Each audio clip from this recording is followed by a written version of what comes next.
We are back. We are back with the latest episode of Generations of the Gay podcast. It is JP, and of course, the co pilot. Introduce yourself here, brother. Yo, what's going on, world? Like JP said, we back like cooked. We're not going to, encourage drug references on this show, but y'all know what I'm saying, world. Happy holidays. Happy holidays to everyone. And man, I guess we got to start off with the news around the world. That's being heard around the world. And it's not a happy holidays for my favorite football team, college football team. And we're getting right into it. University of Michigan, who shocked people yesterday, saying they were going to fire Sherrone Moore, Coach Sherrone Moore. Well, when that news first went out that he was going to get, that they fired him, I couldn't believe it, bruh. I really couldn't believe it. And then the news came out, I guess about 10 to 15 minutes later, and they said that he got fired allegedly for inappropriate relationship with a person that worked for the University of Michigan, working alongside with the football team. And then it was like, come on, man. You have got to be kidding me, man. And then later on that night, it came back, man, that it was some an alleged activity where it got to a criminal part of the equation. And it was very, very, it was like, wow. And then when you sent me the thing last night, it was really like, this is unbelievable. So when I saw that, good brother, I was like, this is crazy. First off,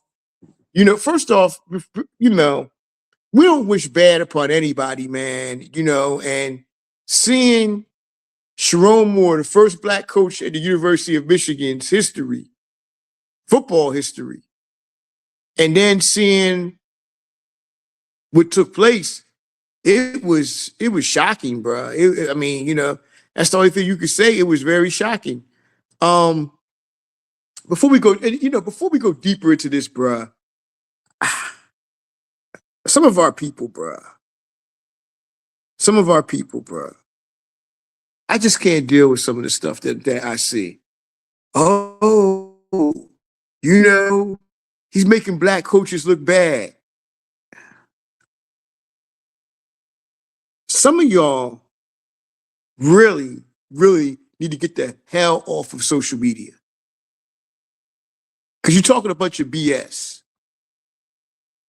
And you sound like a tap dancing you know what when you say this nonsense.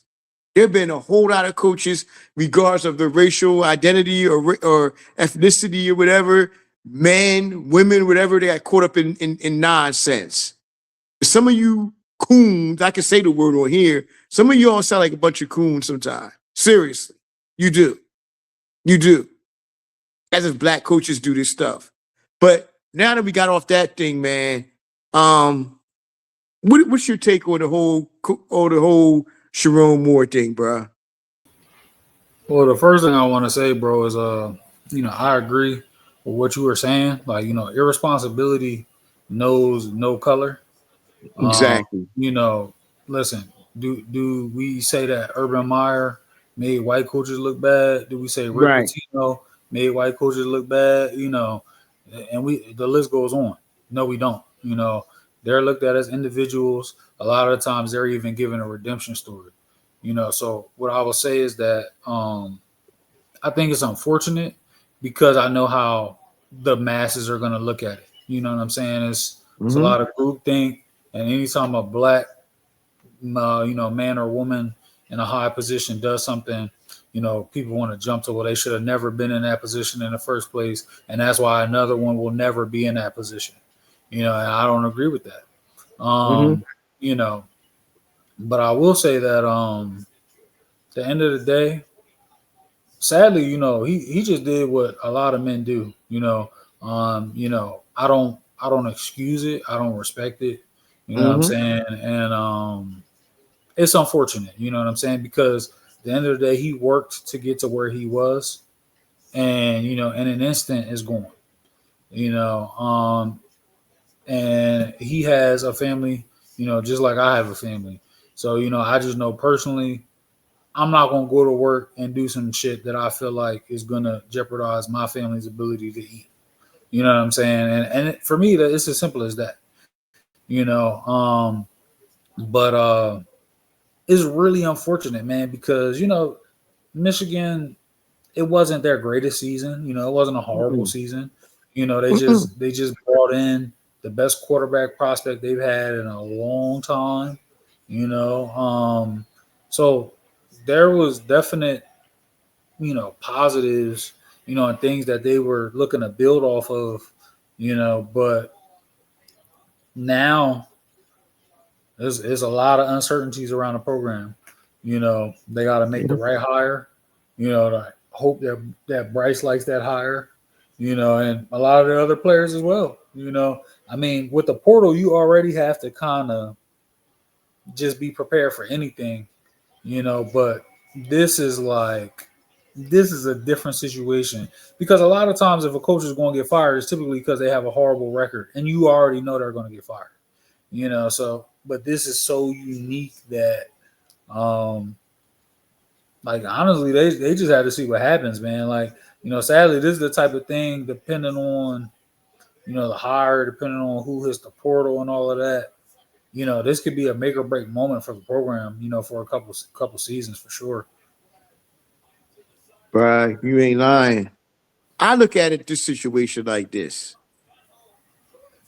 It's either, and I'm leaning towards the bad end of it. I think this is going to be bad, bro. I think those because the I forget the kid. I forget the kid's name for Virginia. He's a 5-star running back, the number one running back in the country. He signed with Michigan, and now he wants to be released of his letter of intent. I mean, yeah, national letter that he signed. Well, there's also some rumblings going on as well. Allegedly, we got to say allegedly, of course, that they knew about this over a month ago. Then they fire him after all these kids signed a letter of intent to go to Michigan. Well, if this is the case, that they knew about this over a month ago, also that these kids knowing these kids were going to sign letter of intent and they didn't fire him till yesterday, that is some dirty, low down shit, bruh. If allegedly this is true. It is dirty and low down that you wait until after these kids sign a letter of intent, and then you decide to let Coach Moore go, knowing that you knew about this at least a month or maybe even perhaps even allegedly 2 months in the past. And apparently during the off season, allegedly before the season began, they questioned him about this relationship, and he said, "Nah, it's nothing like that." But apparently, she released these emails to her father, I believe, who allegedly I believe is a scout for the Bears, I think, or something like that. Bruh, this whole thing just it's bad, bruh. It's bad. And like you said, I tell you what, if if everybody transfers out, this program's gonna be hit for a while, bruh. And they gotta get the right coach, like you said. I mean, they need a coach by this weekend, to be honest with you. But that's the problem too, bro, because a lot of the coaches you would want already got hired. That's what I'm saying. So if you knew about this a month ago or even 2 months ago, then why the hell would you wait so long, allegedly, for this knowing you know what happened? You know what? You know what I think, bro? And listen. This is gonna sound like just what it is, but I think if Michigan beat Ohio State, they'd have tried to keep it under the rug, brother, and keep them. A lot of people say that, and you know what? You might have a point with that. If they would have beat them, then guess what? They'd have been. And second of all, they'd have been in the playoffs. Yep. They'd have been in the playoffs. Yep. So not in I, the I, I, playoffs, not getting those checks. didn't beat Ohio State. They say, you know what? Give We his gonna ass release. We gonna release this shit. We gonna release this. because And when they make moves like this, they've already consulted with the legal team of the university, so they know that they have all the grounds to fire him with cause. This yeah, isn't a situation where you firing somebody because you don't like the job they did coaching, and there's a huge buyout. This is totally different. totally different. And now I'm hearing people also say, well, he'll get back on his feet. He might be a coordinator. So he ain't getting no more football jobs. I'm telling you that right now.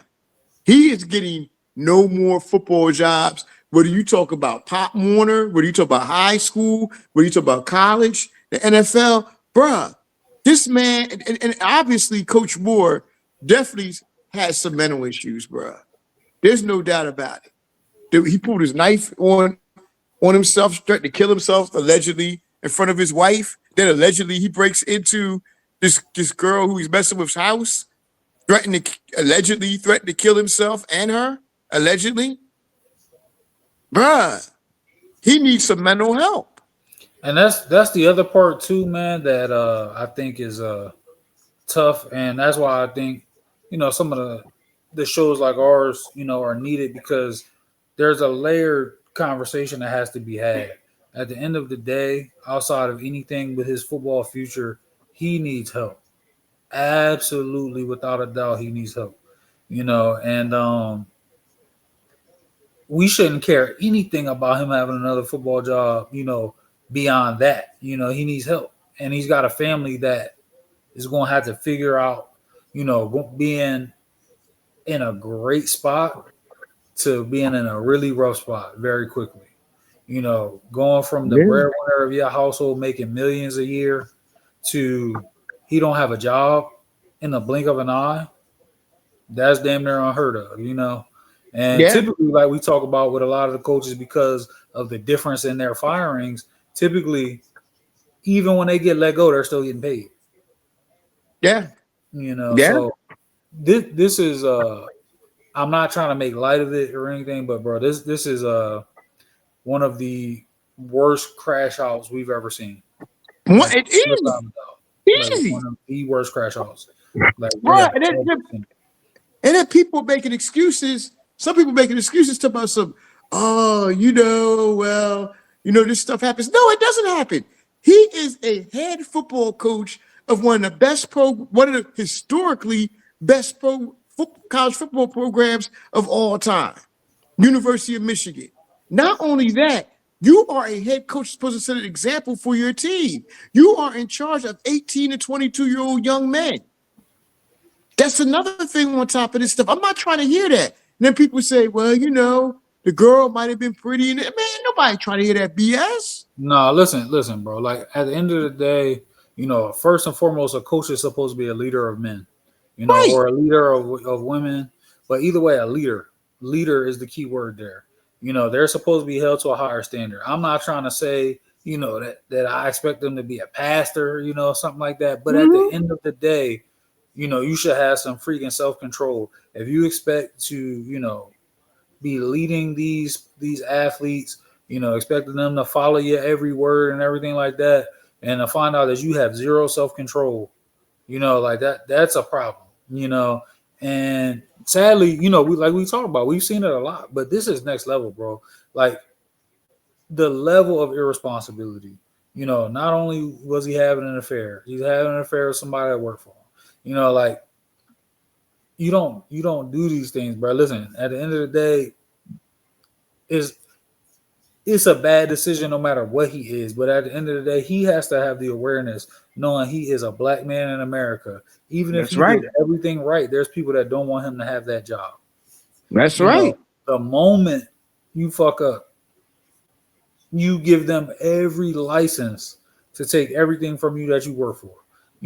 And he did that plus some. Like they already had the grounds to fire him, but he doubled down and did all the extra stuff he did. Like at this point, like we're talking about, it's beyond losing a job. Like he needs help and he's facing charges. It's like, Yeah.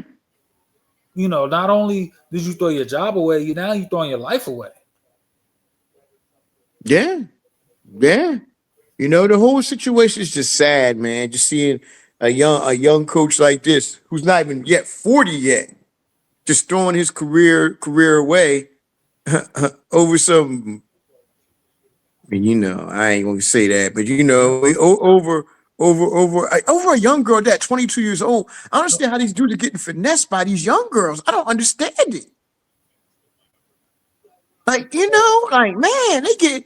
I mean, she's 22 years old, The and crazy thing, that, bro, and we're not gonna get off topic, but the crazy thing, it's bro, it's hard outside of certain topics to even have a conversation with somebody that's like a lot younger than you.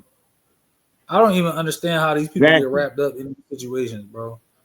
exactly. Now, if he was like 47, 48, and she was like 32, 33, or whatever, all right, she's an adult, she's experienced something. They both were grown. But you're 39, she's 22, bro. The Listen, math man, ain't mathing. you was damn near finished high school when she was born, dog. Right. It's the same thing, that meme that they have about Bill Belichick. You've seen that meme. Yeah, Bill Belichick. See Belichick's first years that's with the insane. Patriots. That's insane too, man. Don't get me started Yo, on that. man, don't get me started. He Bill could be Belichick, her they damn said, was grandpa. coaching. Was, He could be was her. coaching, was a 48-year-old coach in the NFL. Yo, he the But his first sugar girlfriend was just grandpa. born. He the first sugar grandpa in college and NFL history.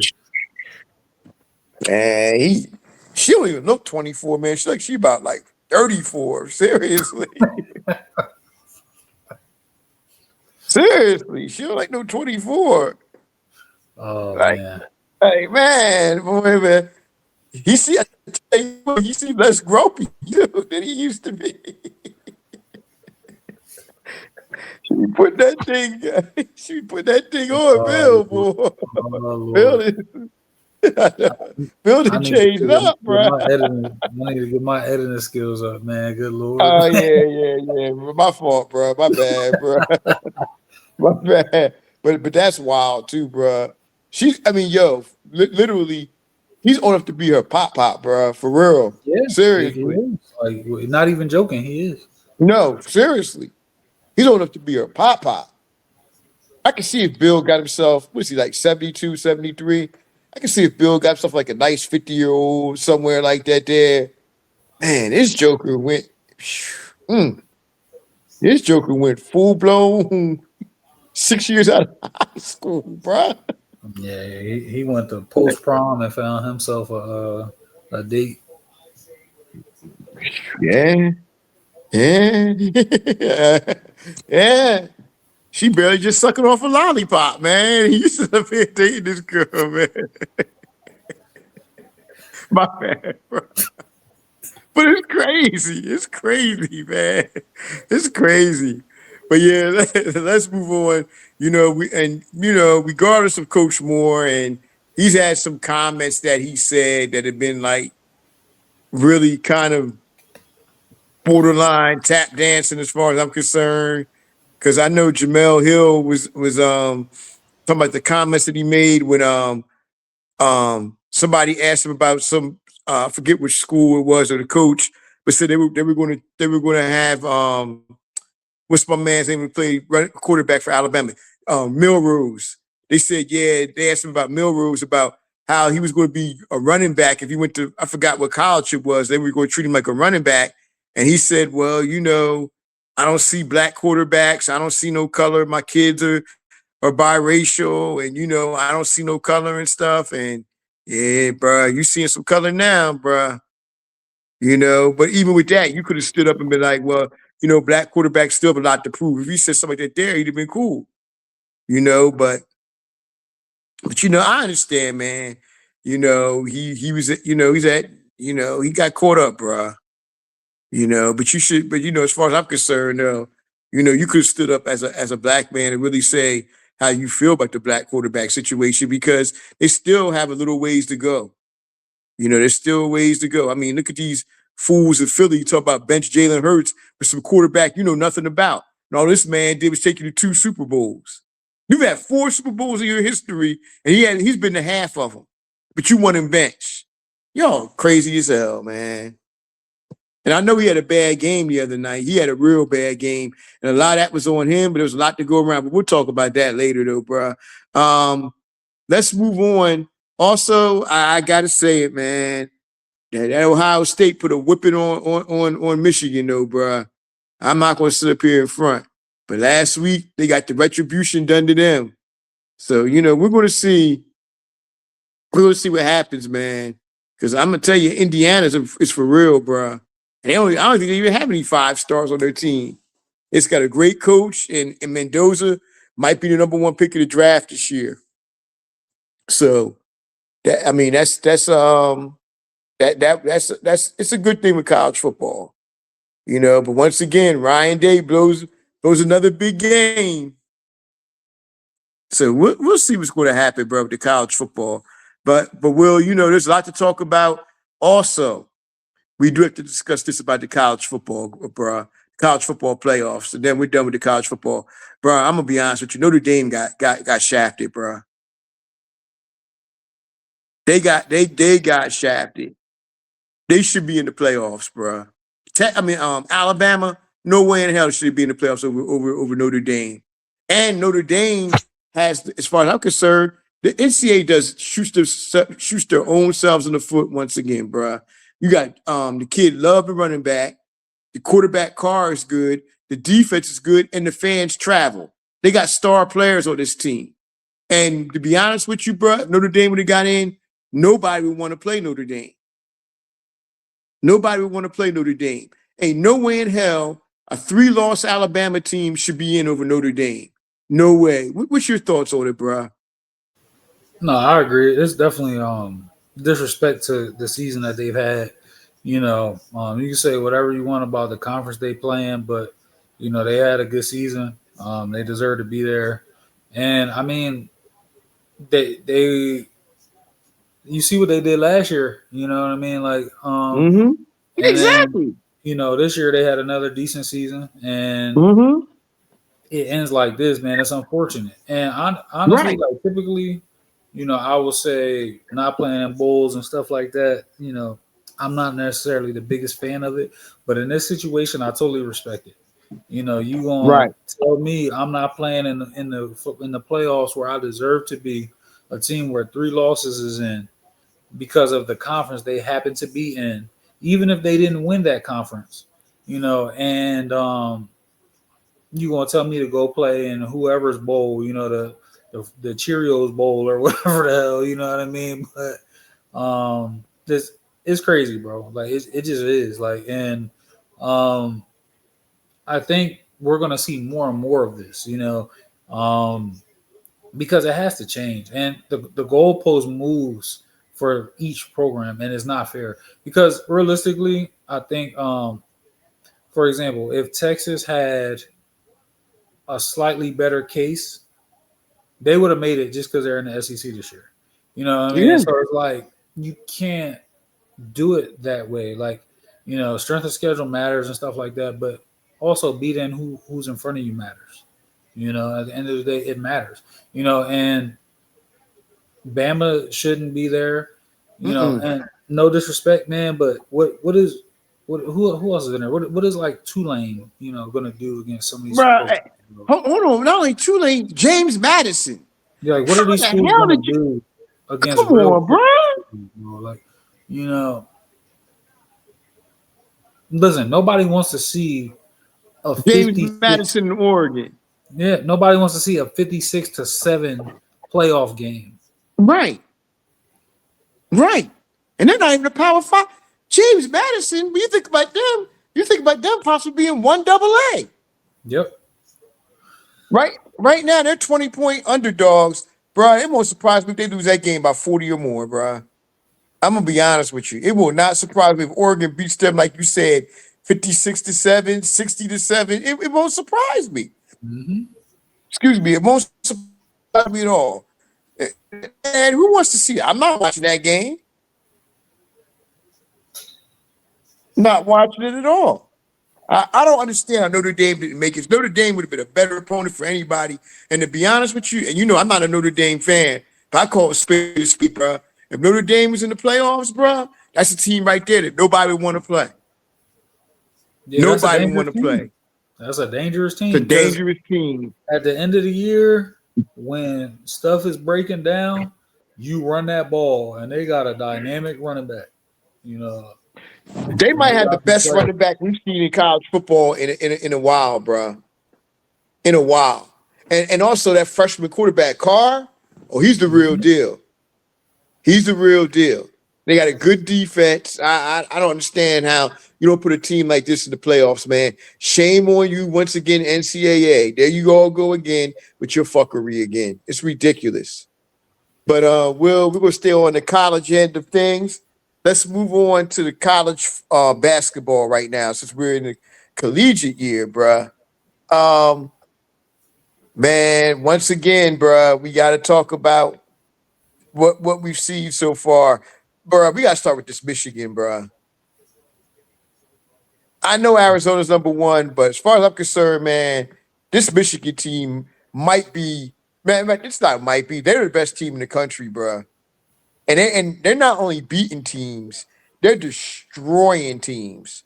What's your take on this run that we're seeing from the University of Michigan, bro? They just blow every night. Oh no, they definitely been abusing teams. Um, you know, people criticize the transfer portal and everything, but listen, man, so far that is money well spent for Michigan. You know, they went out and got, Cadeau. You know, they went out and got Yaxel. And shout out to Yaxel, man. You know what I'm saying? I know, I believe he was like a military kid. So he's technically born Mm. out of the States, but he a Jersey cat, you know what I'm saying, as far as we concerned. You know, so shout out to him. He just come up from He, Pennsauken, right? yep, uh-huh. Yep. Yeah. Cat, kid is a killer, man. He was nice at UAB, but now he's on the big screen.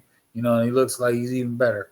Um, listen, they're legit, man. They're a threat. There's a few programs I'd love to see them. Matched up with like, I want to see him against like a Cam Boozer or something like that. But you know, down Mm-hmm. down the line, I'm sure we'll get some of those, more some of those matches. But even that, like they played some competition.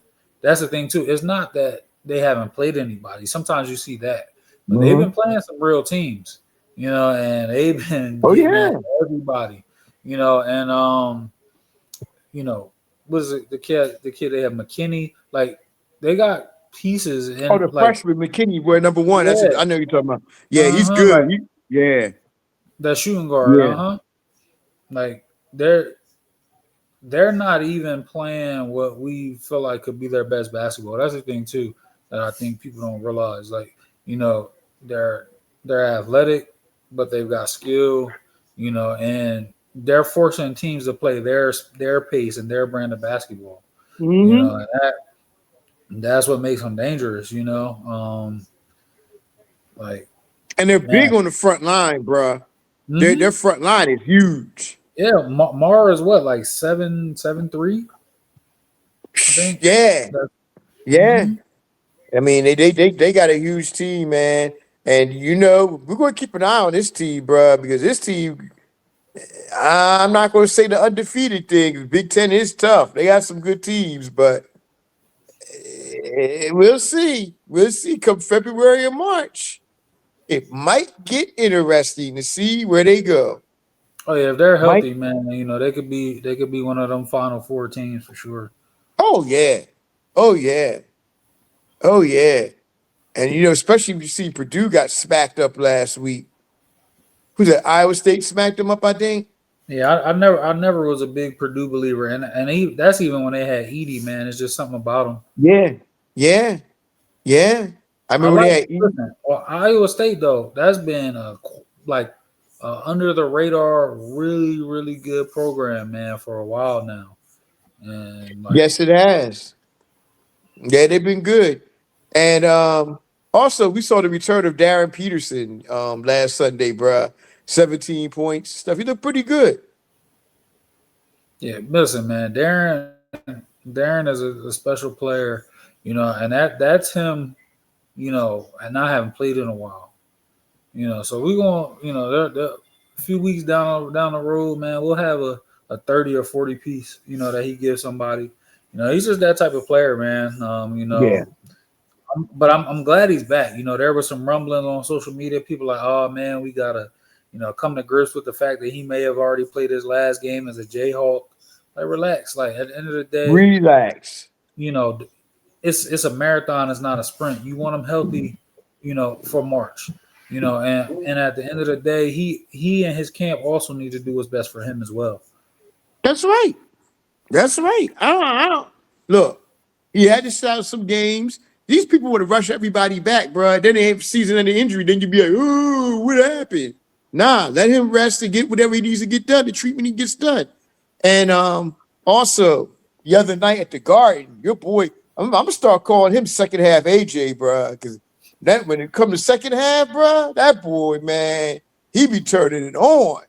Man, he was hitting all kinds of shots the other night. Tough shots too. What do you think about the game AJ the sponsor had against who's it they played against the other night with Clemson? Yep. Clemson. What do you think about the performance that he put on, especially in the second half? I'll be honest, bro. Like, when he has games like that, it makes it look like, you know, Cam and Darren are playing for the number 2 spot. Because when he's playing like that and he's engaged like that, man, I feel like you can just see it. Like, you can always see the physical attributes, but Mm-hmm. when you see these moments where he's just like, I refuse to lose, I'm putting the Mm. team on my back, like, that goes a long way, especially because, like, Mm-hmm. he's playing, you know, a brand of basketball that actually translates. Like, he's not shooting 10 threes a game or anything like that. He gets a lot of it in Mm-mm. the mid range, or putting pressure on the rim. So, and at his size, even day one in the NBA, like, we know that's going to be, that's the top percent, players and athletes, but he's a walking mismatch from day one on any court that he steps on, and if he plays with this type of, aggression and, clutch gene, I would say, look, he's gonna be special, man. He's answering a lot of the questions and concerns I feel like that people have had about him, and Yeah. it's crazy, man, because it's like, it's almost like he's so good, bro. It don't even, like, he and Darren and Cam is at points it doesn't even look like they're trying. You know what I'm saying? Like, it's just how Mm-hmm. good they are. Like, at times AJ don't even look like he's supposed to be on that court. He looks like a pro, bro. Yeah. Hmm. He looks like a pro a lot of time. Yeah, but I can't wait to see what he does at the next level, man. Because I mean, it's obviously he's been like ready for this shining moment all his career. Hmm. So we're going to see what he does, man, at the next level. Like you said, man, his shot making, especially for the mid range, is automatic, bruh. And Rob Wright's been playing good too, bruh. They got a nice team over there in Oh yeah. with Look, BYU. Rob Wright, Richie Saunders. I can't remember the guy that hit the shots name, and then that big man, the African guy, man. They got some guys. Yeah, he's a shot blocker too, bruh. He's Yep. definitely a shot blocker. Yeah. Also, we got to mention him. We mentioned the others. Cam, Boozer, bruh, bruh. This kid is amazing, bruh. Amazing. I you basically 23 and 10 a night. Yep. I mean, what's your thought on Boozer on Cam Boozer, bruh? Cam Boozer is he's a unique type of player, man. He's a Dirk Nowitzki, he's a Tim Duncan type of player, and what I mean is he's not a flashy guy. He doesn't do a lot of talking. He comes to the game with his leftovers wrapped in foil. He goes in the locker room. He has his meal. He comes out, he drops 30 and 12 or 30, or 28 and 15 or whatever he's feeling, and he goes home, and it's another W on the board. Right, exactly, man. I mean, you look at that game against Michigan State last week. He had 2 points at the half. Wound up having 18, he had 2 points and 8 rebounds at the half. He wound up with 18 points, 16 rebounds, which means he had 7 boards and 16 rebounds. 16 points in the second half, bruh. And that's the thing about it. It's not like he has bad games. Like I already said, all right, like we already talked about this, Will. If I had the number 1 pick in the draft right now, it'd be close, but I think I'm going to take, I already know I'm going to get with Cam every night. I know I'm going to get 20 and 10 every night. So and like you said, he reminds you a little bit of Dirk, but he reminds me more of a shorter version of Tim Duncan. That's who he reminds me of, bro. Oh yeah, his play style is like Tim. You know what I'm saying? Like when I was saying Dirk, it's more sort of off the court, but like he definitely is like a smaller Tim. Yeah, because Tim Duncan was the same way. You can have all the flash and dash and all the stuff you want. But last time I checked, Tim Duncan's one of the greatest winners in NBA history. He got 5 of them things, 5 rings. Listen, we talked about this before the season started. Cam is, we're not talking about as a player, but as far as like the trophy case to this point, he's the closest thing in a long time we've seen to Kareem, Abdul-Jabbar, bro. It might be equal. It might be just as equal as Kareem was on a high school level. Definitely. You talk about Kareem, you talk about the Wilts. Wilt in high school won a lot. You talk about the doggone Muggsy Bogues and them guys at Dunbar. You talk about them. You talk about doggone Gene Banks from West Philly back in the mid 70s and stuff. How ironic. He's the one who put Duke on the map. Back in the late 70s, and his high school career, like you said, though, bruh, I think Cam had the best resume I've seen since, like you said, since Kareem, though. That resume is amazing. Between AAU, high school titles, and National Player of the Year awards, bruh. Man, Team USA success, he's just a winner. He's just a winner. And that resume is crazy, bruh. Whoever denies that resume, you don't know that much about basketball. And shout out to Caden too, man, because that guy's a player too. I know his brother gets all the pub, but Caden is a hell of a player. Oh, Caden's a good player, and also, what's my man's name? Evans. Evans is a good shooter too. Slim, they call him Slim. Slim improves as much as anybody in Duke's program in the last few years on the defensive side of the ball, and that says a lot because he can always shoot. He can score, but he's been making his mark, becoming more of a two-way threat. Right.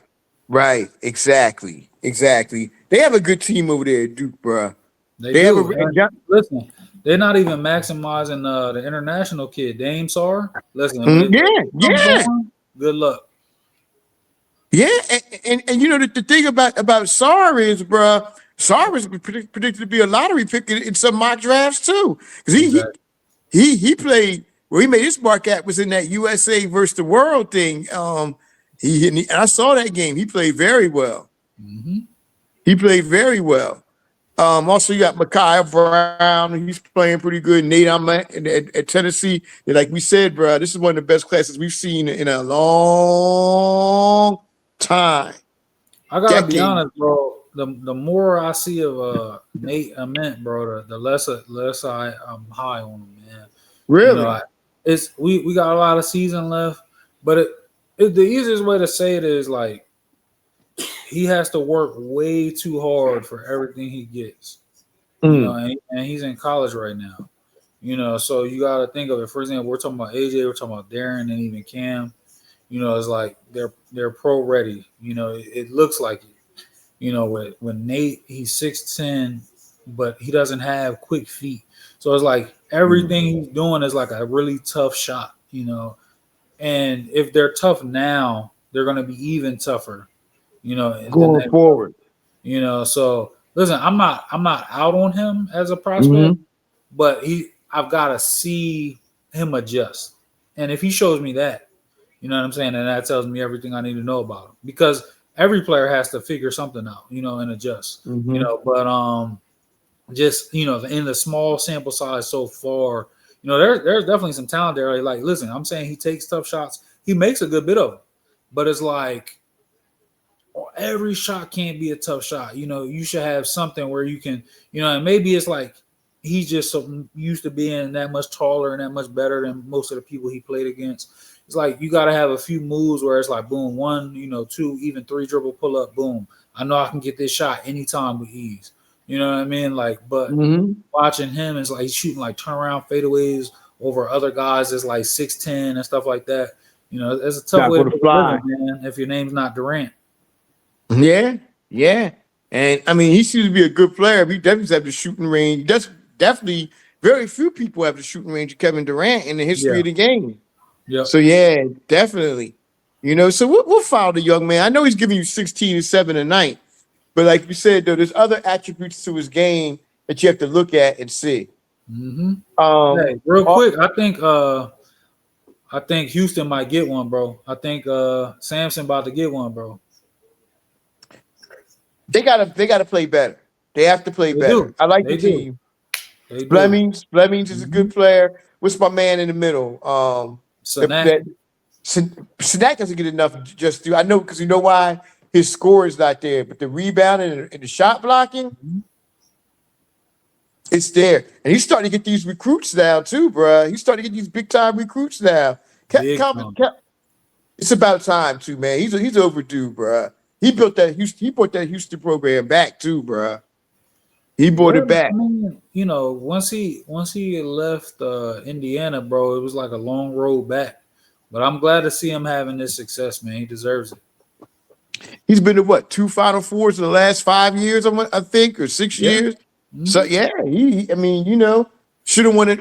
Came real close to winning the national championship last year. So yeah, they played well. Shouts to Mont too, bro. Today was his birthday. He's a University of Houston alum. He's real happy right now. Shouts to the good brother Mont. Yes, sir. Gold medal. Yes, sir. Mr. Gold Medal himself. Yes, sir. Happy birthday to you there, bro. Also as well, dealing with college football, basketball. Oh man, we can't forget this kid. That kid, Caleb Wilson, bruh. He got as much potential as anybody to be number 1 pick. The more I look at him, the more I'm impressed with him, bruh. Now, some people say he's 6'8", 6'9". I think I go more towards 6'9", but this kid's athleticism is off the charts, bruh. Hey, listen, if he's 6'9" or even 6'8", what he's doing is even more impressive, bro. I mean, he's literally trying to rip the rim off every single play. And the thing I like about him is like we talk about it, you would think it's just common, when you're talking about competitors and stuff, but he plays mean. Like he plays mean. He's aggressive. He run through the defense, and if he's the defender, he wants to put your shot into the stand. And you don't see that today, man. So much buddy.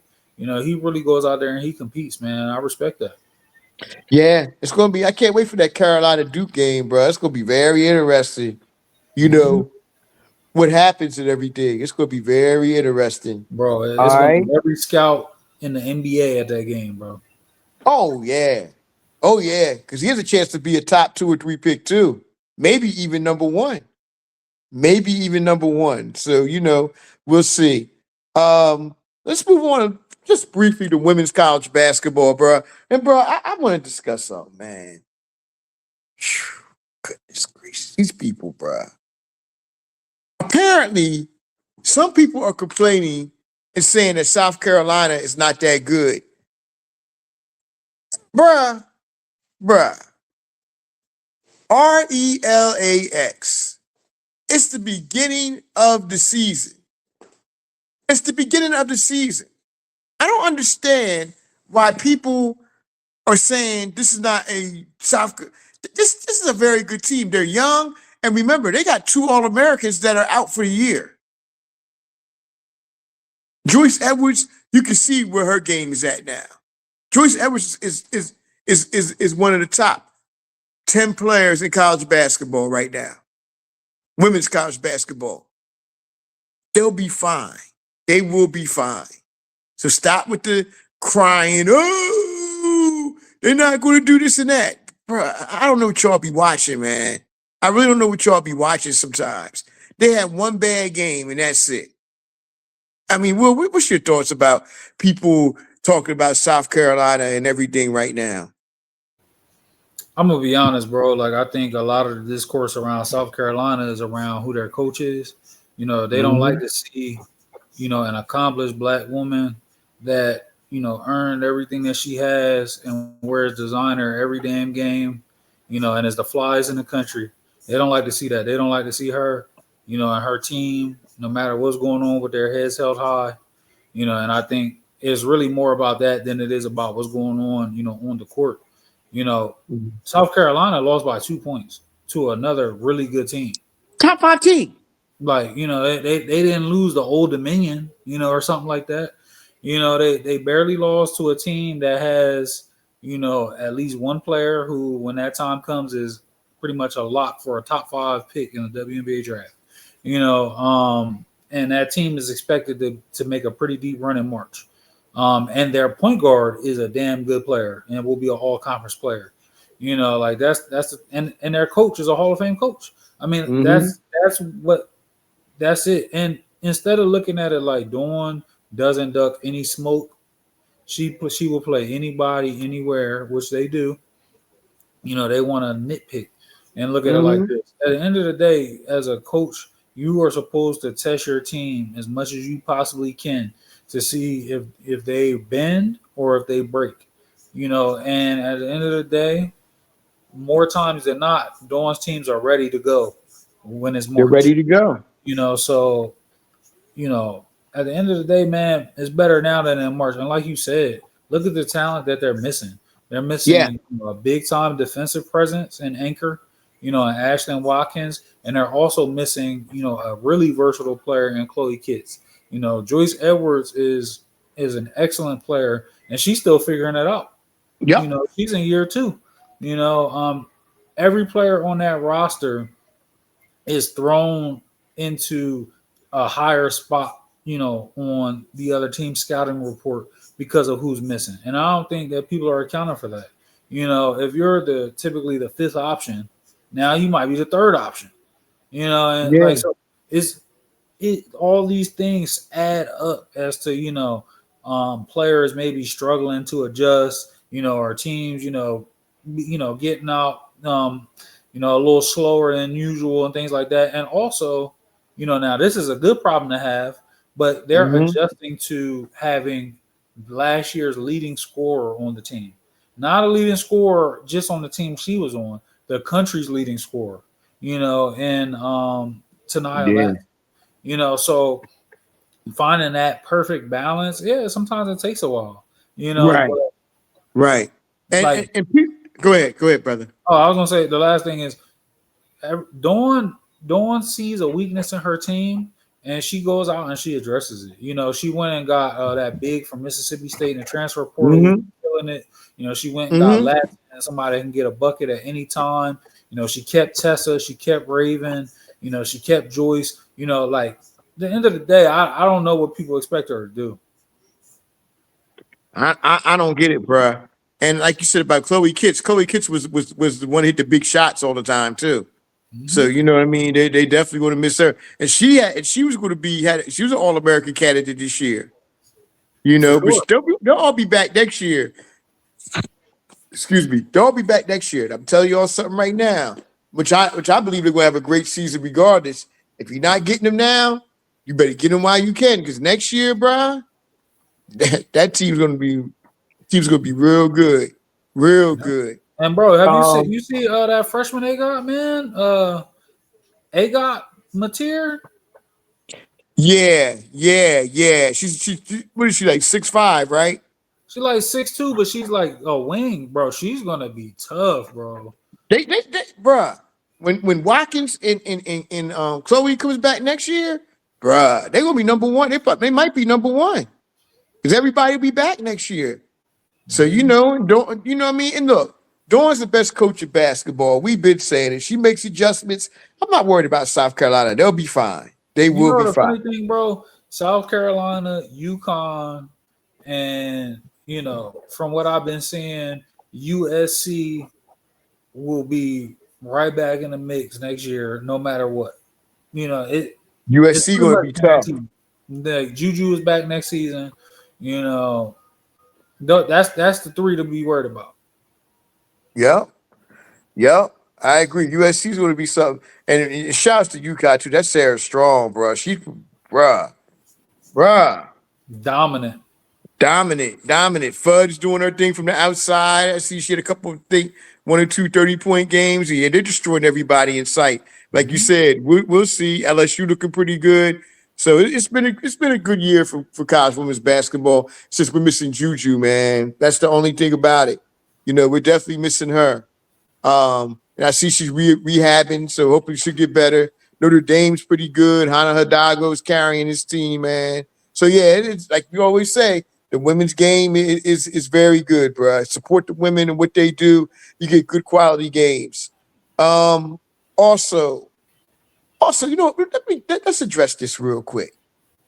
Apparently, Michael Porter Jr. said that an elite 8th grade team could beat the WNBA team. And you know what? Elite? Yeah, 8th grade team. Your standard 8th grade team? Hells no.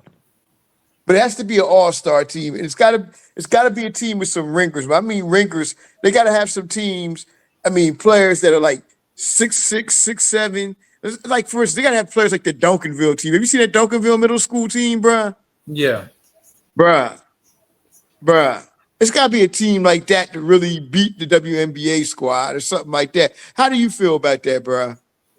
I feel like the easiest way I can say it, man, is something can be true, but that don't mean you need to say it. And that's my thoughts on it, right? Yeah. Because look, I use somebody who is about to be an all-star. They haven't been an all-star yet. There's footage of Jalen Doran at 14 years old, and he is putting everybody on that court through the basket. He damn near looks like Will Chamberlain out there. You know what I mean? And that's the reality. Like you said, you're talking the elite players.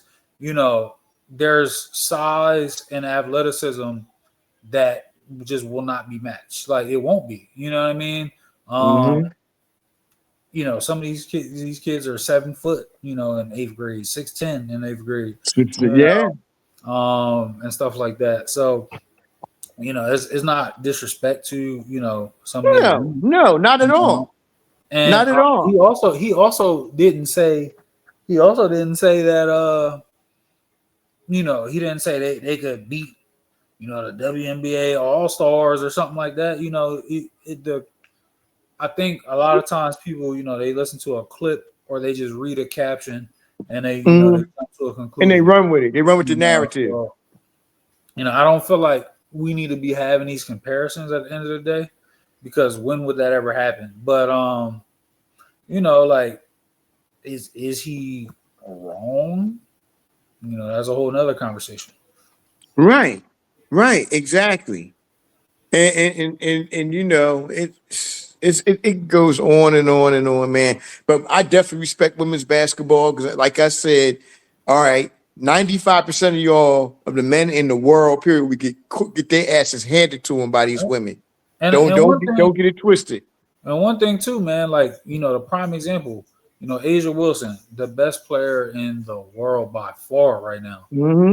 She said when she's working out with Bam, sometimes she got to tell him to chill because of how physical he is.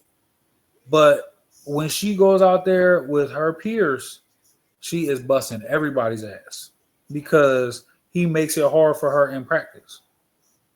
And Bam is a good player. You know what I'm saying? But Bam is not considered by any means the best player in the league. He made a couple all-star teams. Yeah, he's a good player. You know what I'm saying? But like that, I'm just using that as an example.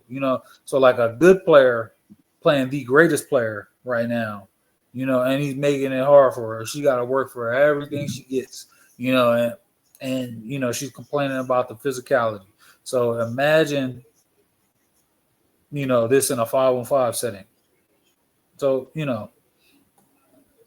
Mm-hmm. You're absolutely right, man. You're absolutely right.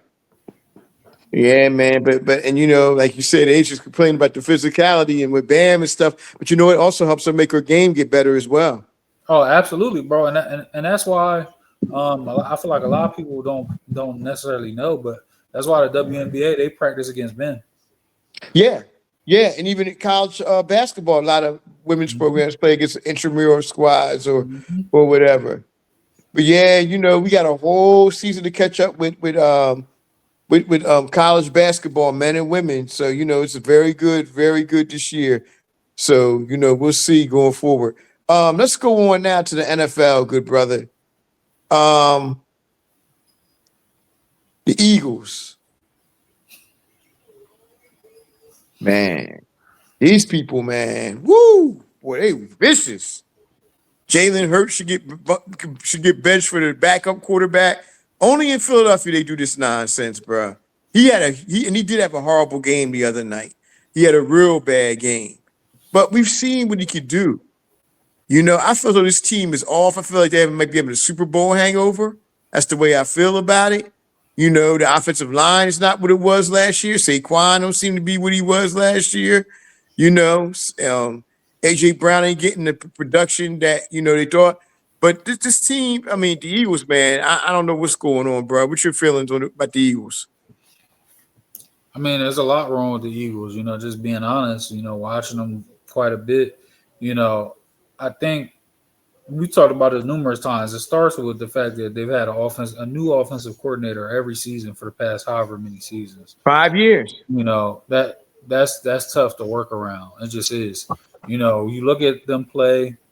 There's no originality in the play calling. You know, this is the highest Mhm. level. The coordinators on the other teams are some of the best. Supposed to be the best of the best. So if you're running the same shit every week, it's not hard to scheme against. You No. know, and then the line, Jalen hardly has time sometimes to make the throw.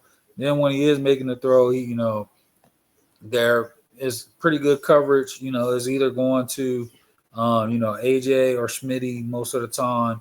And then it's extra pressure on the run game. I mean, on the passing game because the run game is pretty much non-existent. Hmm. Saquon had one decent game all year. And it's just not acceptable, man. It's not enough. It's not acceptable. If Right. Saquon, I don't expect him to run for 2,000 yards, but if he had a respectable year, this whole thing looks different. And also the injuries on the offensive line, injuries on the defensive line. And like you said, the new offensive coordinator, which we ain't gonna talk about that, man. Hmm. But that's why they are where they are, bruh. I That's mean, why bro, they are. listen, for you to be struggling to a point where somebody says, you know what, I was enjoying being home with my family, but I'm gonna come out of retirement. Y'all are in some shit. Yeah, that's crazy. That was crazy, man. And he was just there to be the voice of the locker room. That's Hmm. basically what Brandon Graham is there for. To quiet things down, to what I mean, to do different things. But we'll see what happens going forward, man. But right now, it's not looking good for the Eagles right now. But they'll be okay. And also with the NFL, bruh, man, my Chicago Bears hung tough with Green Bay, bruh, but couldn't pull it out at the end. That was a bad pass by Caleb, but he's young. I like the way this team is going, the direction they're going, and we'll see what happens, bruh. We'll see I'm what glad, happens. I'm glad to see Caleb, silence some of the critics, man. They were very I don't harsh get on it. him. I don't And get it. I don't get the Caleb Williams hate and stuff that from people's stuff. You look at his stats, his stats as good as anybody. it's off the field stuff, man. There's a lot of ignorance, and bias, towards him because he's his own Yeah. person. And then people talk about him and his the nails and stuff. I don't care. Just be Mhm. productive player, bro. Who Yep, cares? yep. Just be productive. Just be a very productive player. Definitely. Also, let's talk about this situation today with Shador Sanders. They went for a 2-point conversion without him. Man, that is one of the dumbest things I ever seen, bruh. Come on, this kid been balling all game. You're not gonna give him a shot for you to win the game or at least tie the game? Come on, bruh. Hey Come on. man, What's your thought on it? listen, I know when I'm seeing sabotage in real time, bro. And Mm-hmm. I feel like that's what that is. Like, you clearly don't really want to try to win. Mm-hmm. He out there putting up numbers, and you gonna take him out the game in winning time? Yeah, okay. Yeah, yeah. It's bruh, it's crazy, man, with the whole Shador thing. He should have been playing, bruh. And I think you give him some time, bruh. He's gonna be fine, bruh. He's gonna be fine. I think Kevin Stefanski's up out of there anyway at the end of this year. Oh And yeah, good also, riddance. oh, go ahead, what were you saying, Will? No, I just say yeah, good riddance. Yeah, yeah. Yeah, he's been there for a while. They haven't really done that much. Miles Garrett has over 20 sacks. Yeah, we'll see if he gets the record, though, which is 22 and a half. So we'll see. He's having a great year that nobody's talking about. So that's Yep, how bad the Browns that's are, because he's still bro. in Cleveland. Yeah, definitely. And Will, we're getting down to the nitty-gritty and stuff. So, we'll keep an eye on things with the NFL. Also, Will, let's move on to our second to last topic. Let's move on to the NBA. Bro, we gotta start with your squad, bro. Bruh, 24-1, blowing everybody out. This is crazy, man. Speak on it, bro. I mean, I'm happy with what I see, man. And the craziest part is the starting lineup hasn't even played together yet this year because J Dub just came back. Now Hartenstein is out, so they haven't even played together yet this year. Um, Mm-hmm. I feel like Chet is improved. From last year to this year already. SGA is SGA, man.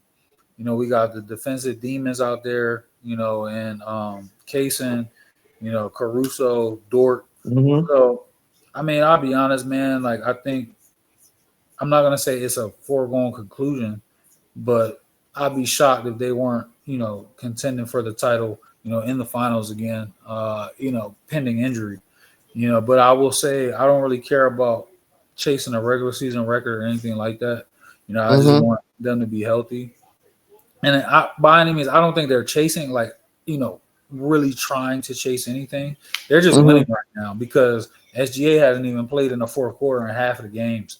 That's crazy. So That's crazy. listen, it's a great time to be a Thunder fan. I know it can be a little uncomfortable for other fans because it's like, damn, why am I even watching? I know they're going to lose by 20 or whatever, but um, it's great to see, especially because it was built, pretty much organically. Yeah, built from scratch, bro. What more can you say, bro? They're real. I mean, man, look, I will see. We'll see how long this goes for. Could they go 40-1? Could they? That'd be crazy if they went 40-1. But Man, that would be like some unheard of stuff. So we'll see what happens, man. Um, so they got San Antonio on Saturday night. The big question is, will Wemby be in the lineup? Have you heard anything about Wemby? I haven't, man. Honestly, I feel like Wemby's going to play on Christmas. Oh, he's definitely playing on Christmas. I He listen. only has about. I want him to play Saturday, but I don't know if he is. Well, I think he's supposed to be coming back real soon. If not right now. So we'll see. That Stephen Castle been balling too, bro. He had a big game the other night against the Lakers, bro. Bro, he's improved so much this in the early start of this season, man, compared to last year. I mean, he was decent Mm-hmm. last year, but he's looking like an untradeable piece, for sure. Mm-hmm. This year. He and Dylan are looking, like they started the year at a point where people were like, "Do we even need De'Aaron Fox?" And I know Mhm. you had your thoughts about kind of like Fox's fit there, but like Right. that just says a lot about a guy who can be argued as definitely an all star, if not all NBA talent, at the guard spot. So, listen, the Spurs, man. If I'm the Spurs, I know they've been mentioning potential trade destinations. If I'm the Spurs, man, I don't know that I do much of anything. If I do make a Mhm. move, it's not for a big fish. If at this point I might trade a wing and see what I can bring back type of deal for more depth, but I'm not messing with that core, man. Them boys are ready. Yeah. Add Wemby onto that, bro. They really ready, bro.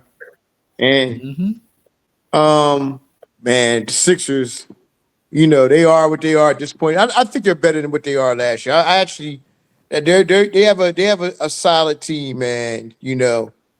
But we'll see what happens. I like VJ Armstrong, but Embiid has to accept his role as being a role player, bro. He He's can't. got to That's the accept it. problem. And that's the thing. But he's going to Mm-hmm. have to learn. This is Maxi's team, bro.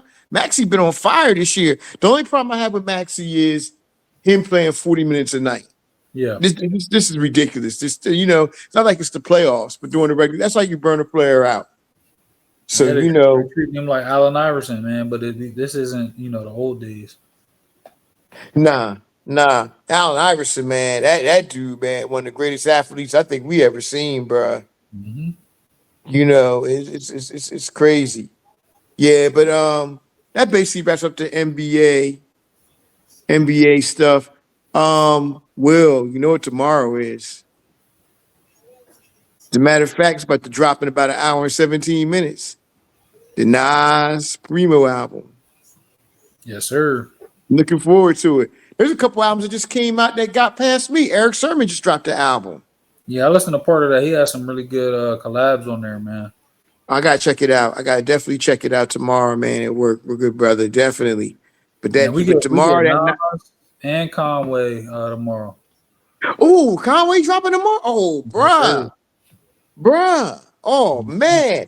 And somebody else dropped the other day too. The other day that I saw hip hop. Oh man, who was it? I already know about, like we just said, Eric Sermon, but somebody else dropped yesterday too.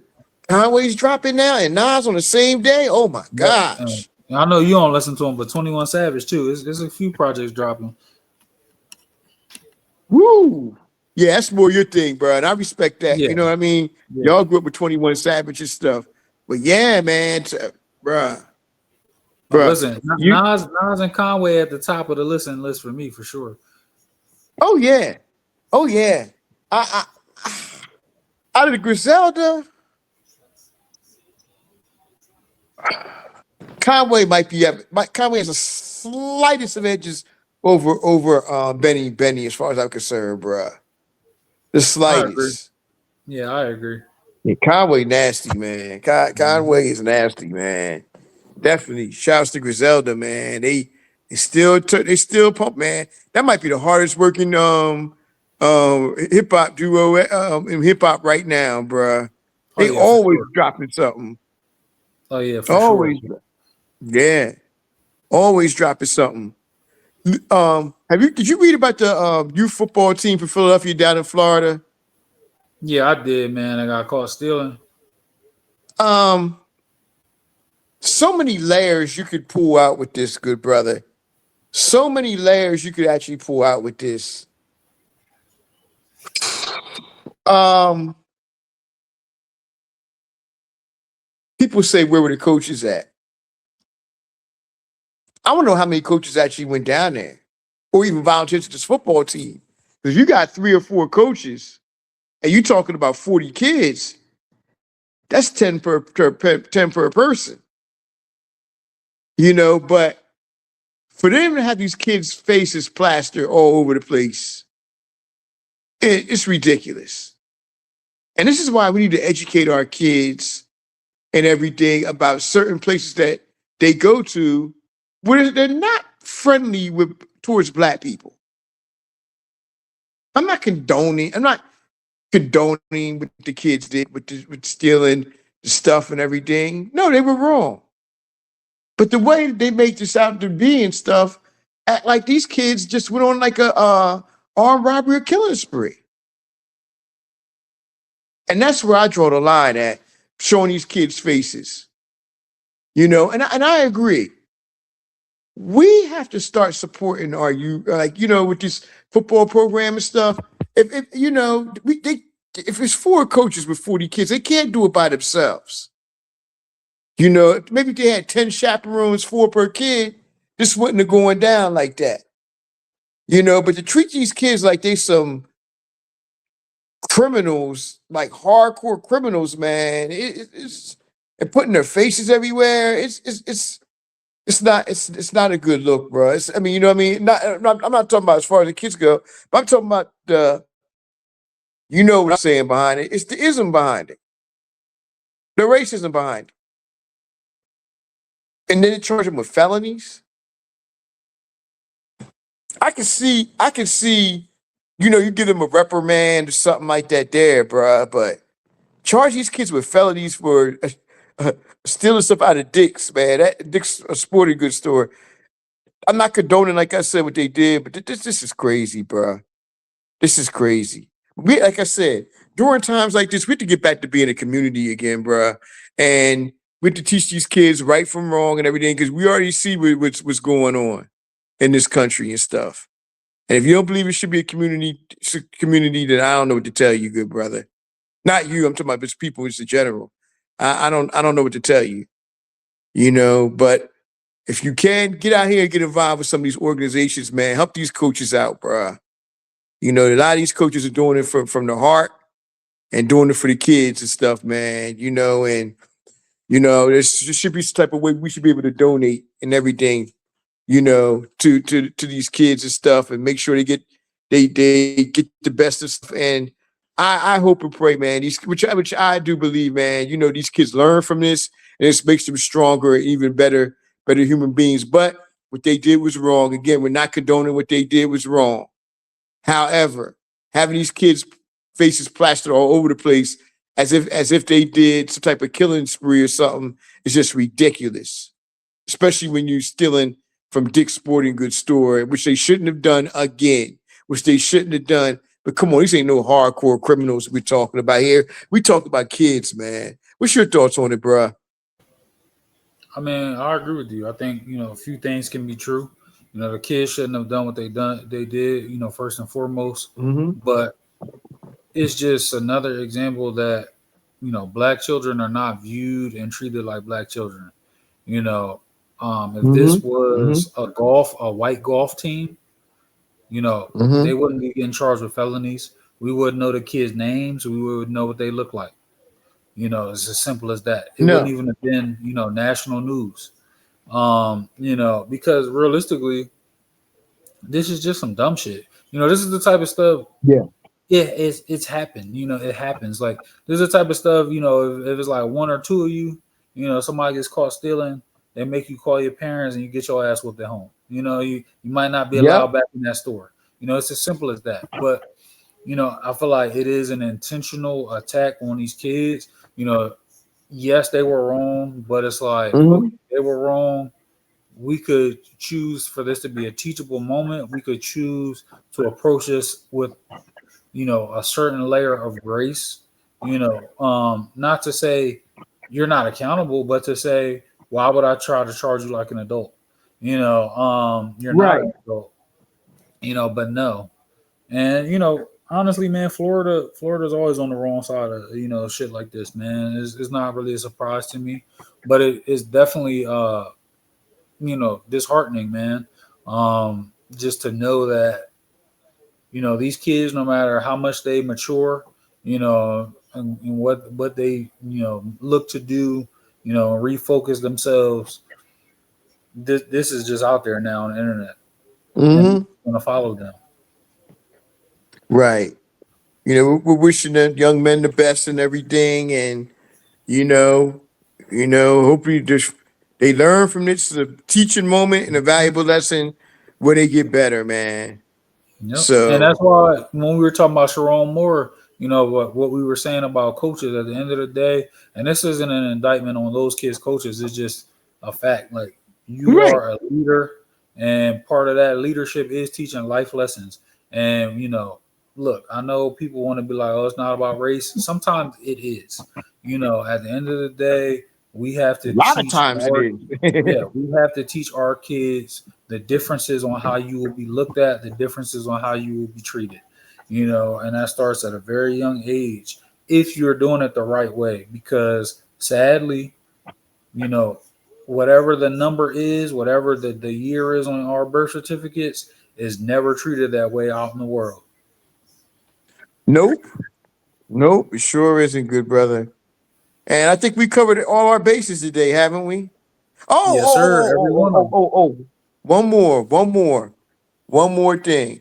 Shout out to the Camden High School football team who won their first ever state title in Group Two. Well, first state title. Remember, this thing started, I think, around 2018, 2019, where you played for the group championships in New Jersey. Mhm. But they won their first one. Of course, they had a couple in the 70s when they had uh the great team who a lot of people say is still the standard to this day with Art Still, Derek Ramsey, Daryl Lee, and Mad Dog Cook and those players and stuff from back in the 70s, which you talk to a lot of older people who saw them play, which is still the standard as far as high school football. That team won a conference championship. They didn't even have the playoffs back then. The playoffs actually didn't start till 75. And back then they had sectional finals, not group finals the way they have now. And of course, I think they had a team in 76 that went undefeated, won a sectional title. And they had another team. Yeah, yeah. So this is the other team right here that won a state championship. So shout out to them beating Shabazz 27-8 up at Rutgers. And you know what? I got to go on a little rant. NJSIAA, y'all need to stop your nonsense. You need to stop your nonsense.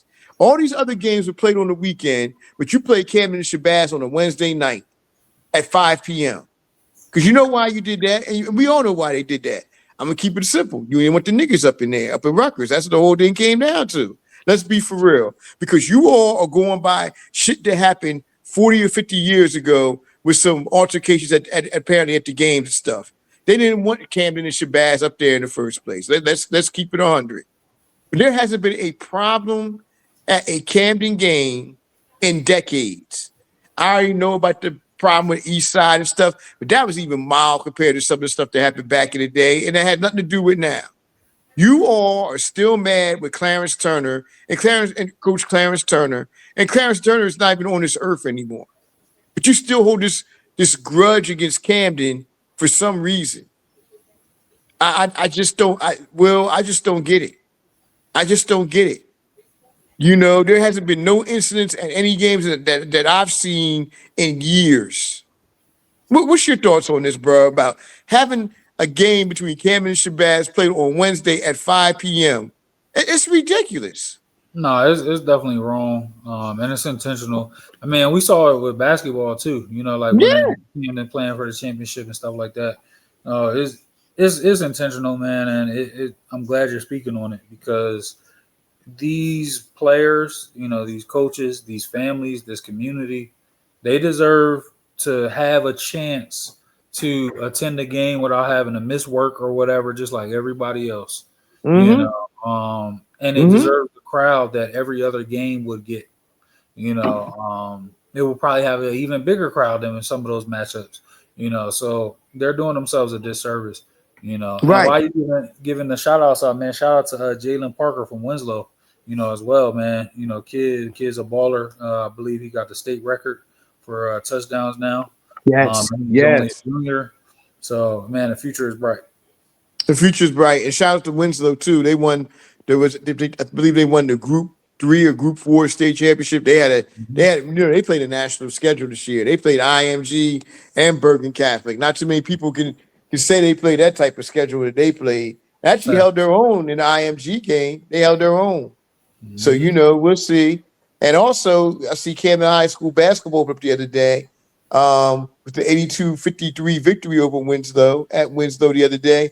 And Will, I think what was eye opening to me was some of the players aren't eligible yet. You know, another stupid ass rule with the NJSIA. You got to sit out 30 days, which is dumb as far as I'm concerned. You know, they only played excuse me. They only played seven players and won by 30. I mean, that's saying something. They're gonna have a great year this year, bro.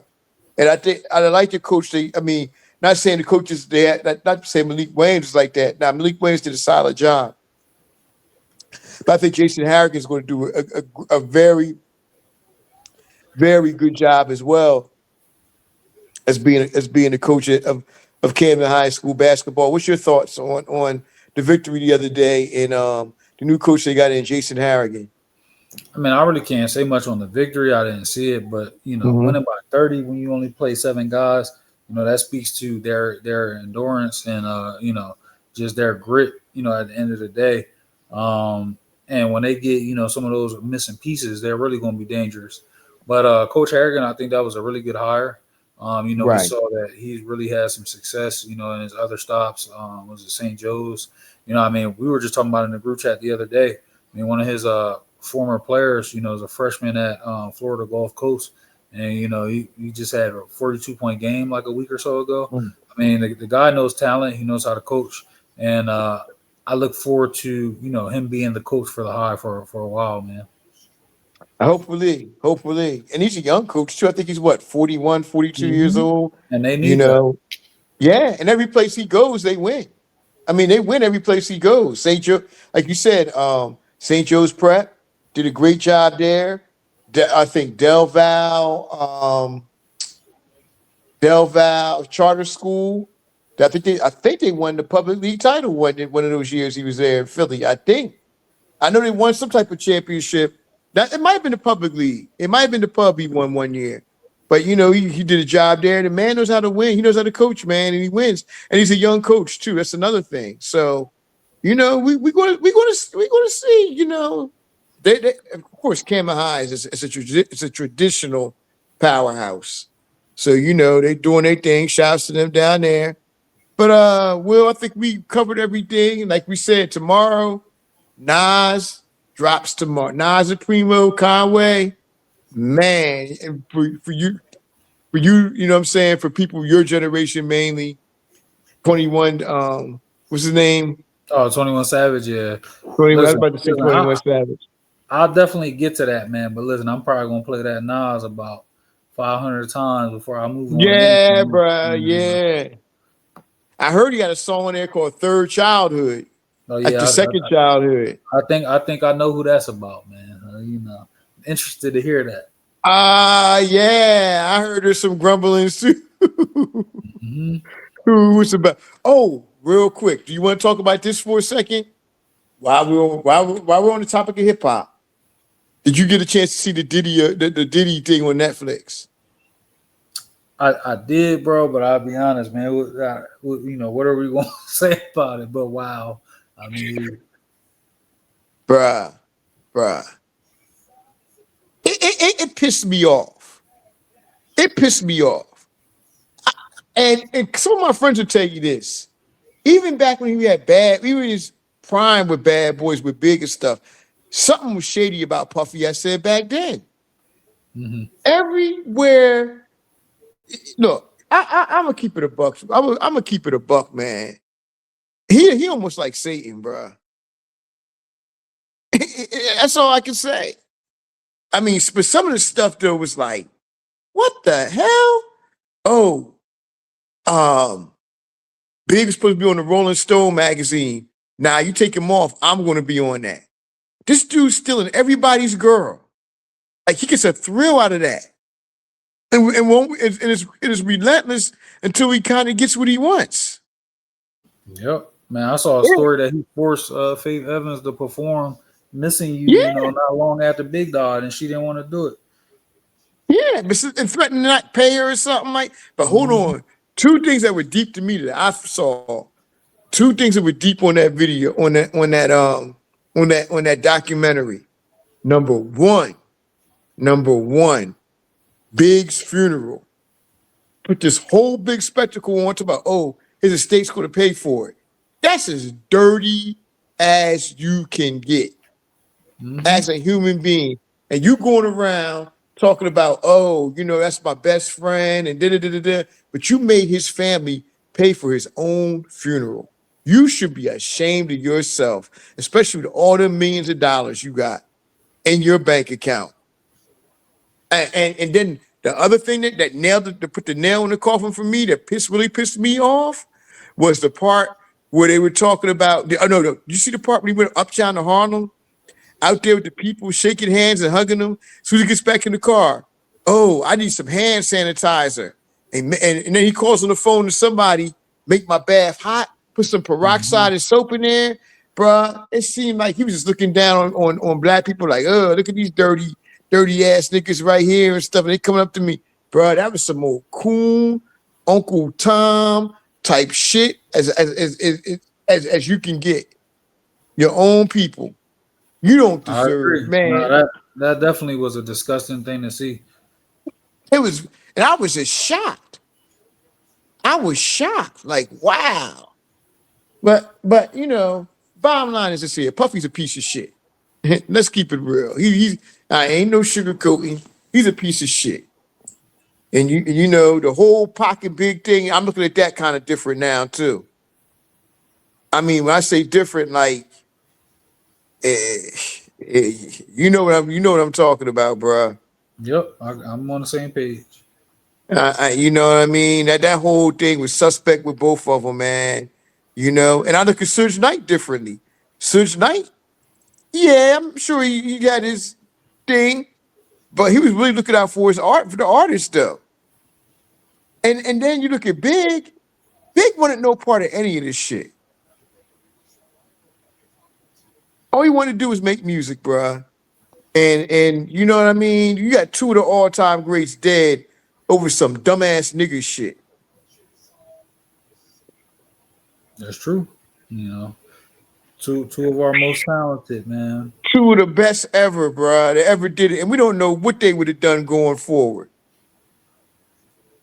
Mm-hmm. And I feel as though this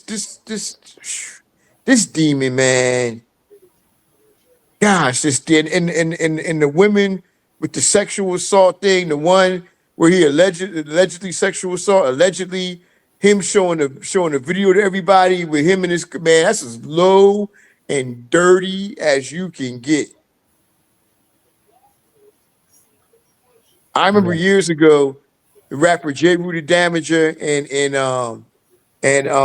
DJ Premier had this song called "Dirty Rotten Scoundrel." That's exactly what it is. It's exactly what he is. He's nothing but a dirty, rotten bastard piece of shit.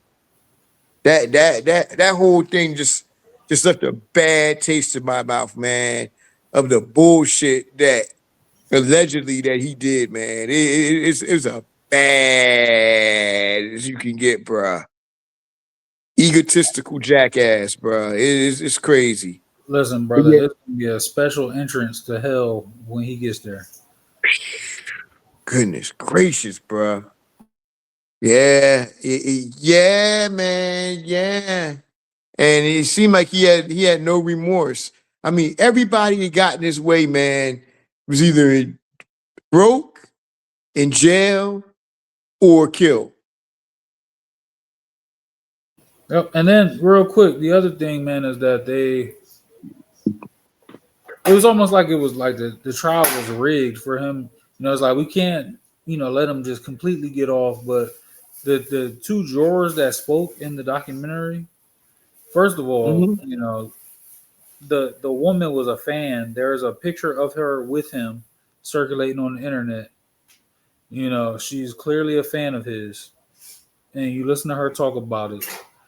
At the end of the day, no, he wasn't on trial for domestic violence, but things like that help establish character and a pattern. And they do that in any kind of case. That's why they bring up your record and your priors. Hmm. So to say that is irrelevant is crazy. The other thing is the male juror that was on there. Listen, bro, like you said, we don't sugarcoat.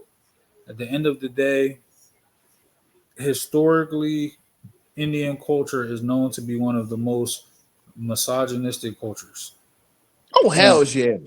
so for him to look at it like her getting her ass beat is just kind of the price you pay to be with a rich man, I am not surprised. Bruh. Mm. Mm. Man, look, yeah, it's crazy. I'm gonna tell you another thing too. You gotta watch them when you get in that gas too, bro. They've been known to put something. We won't discuss that all after the show was over, man. I had to, man. Look, I had to go off the other day, a couple last week at the gas station, bro. Hey, man, look, they overcharged me on some gas. It was about to be a problem. JP, bro, man, we. I'm ready to edit that part, bro.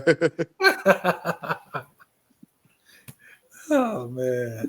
On It wasn't behalf of nothing me criminal or nothing. It and my wasn't nothing brother like that. JP, before he does another rant, we saying peace to y'all world. We saying peace, y'all. Y'all have a good one.